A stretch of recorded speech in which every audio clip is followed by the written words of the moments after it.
ఆధ్యాత్మిక జ్ఞాన సంబంధమైన అంశాలు సహా ఎన్నో శాస్త్ర విషయాలు ప్రజలతో పంచుకునేందుకు త్వరలో సత్యసింధు మేధో మధురం ప్రారంభం కానుంది. ప్రముఖ మోటివేషనల్ ట్రైనర్ అఖిల రాఘవేంద్ర ఈ కార్యక్రమానికి ముందుకు తీసుకురానున్నారు.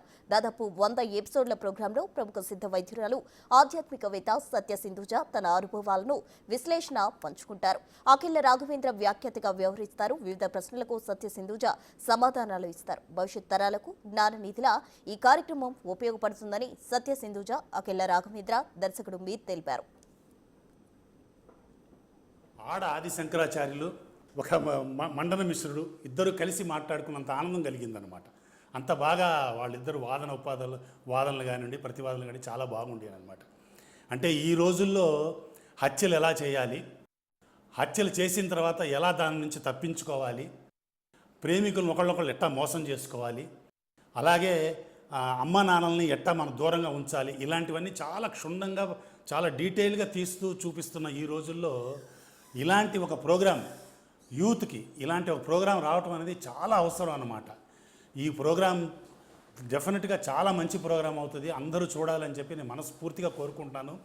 దాదాపు ఒక వంశంలో 36వ తరానికి చెందిన సత్యసింధుజ గారు మనం అనుకునే అనారోగ్యపరమైన వ్యాధులపరమైన మూలాలకి అవసరమైతే బాడీ మైండ్ సోల్ అనే స్థాయికి వెళ్ళి పూర్వజన్మల పరజన్మల మన యొక్క కర్మ పాప ఫలాలకు సంబంధించిన పుణ్య ఫలాలకు సంబంధించిన సైక్లికల్ డొమైన్లో ఆలోచించి మనిషికి ఇంత ఈజీగా తనకు తానే ఏ మందు వేసుకోవాల్సిన అవసరం లేకుండా క్యూర్ చేసుకోవచ్చనే ఒక వైద్య విధానమైన సిద్ధశాస్త్రాన్ని సిద్ధ వైద్య విధానాన్ని అనుసరిస్తూ అనేక మందికి పంచుతూ ఉన్నప్పుడు చక్కగా హాయిగా తన పని తాను చేసుకుపోతూ ఒక మెడికల్గా హాయిగా బతికేయచ్చు.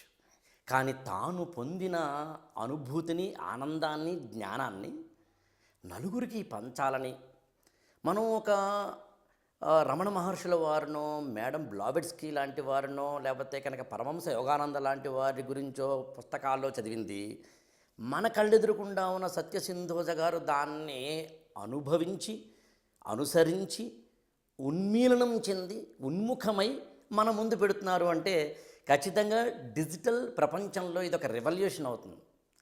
అంటే పూర్వం మనకుండే వైద్య విధానాలకి ఇప్పుడున్న వైద్య విధానాలకి చాలా తేడాలు ఉన్నాయి, గమనిస్తూనే ఉన్నాం మనం.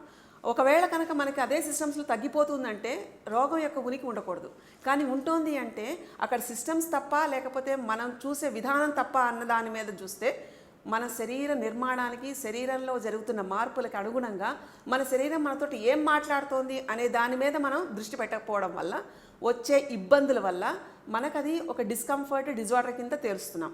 అలా కాకుండా సిద్ధశాస్త్రం యొక్క మూలాల్లో వీటి యొక్క అమూల్యమైన మిస్టీరియస్ థింగ్స్ బయట మనం ఏదైతే ప్రపంచంలో చూస్తామో అలాగే hidden world in the human body and mind దాన్ని నిర్దేశిస్తూ ఎలా చూడాలి, ఏ లెవెల్ ఆఫ్ లైక్ ఇంటలెక్చువాలిటీ మనకి అది చెప్పే ప్రయత్నం చేస్తుంది, what is like the mystic power of the human body and mind అనే దాని మీద ఇంకా విస్తృతంగా వెళ్ళాలని, ఇంకా దీని గురించి ఎక్కువ అవేర్నెస్ స్ప్రెడ్ చేయాలని ఒక దీక్షతోటి we are doing all like non incurable diseases and disorders through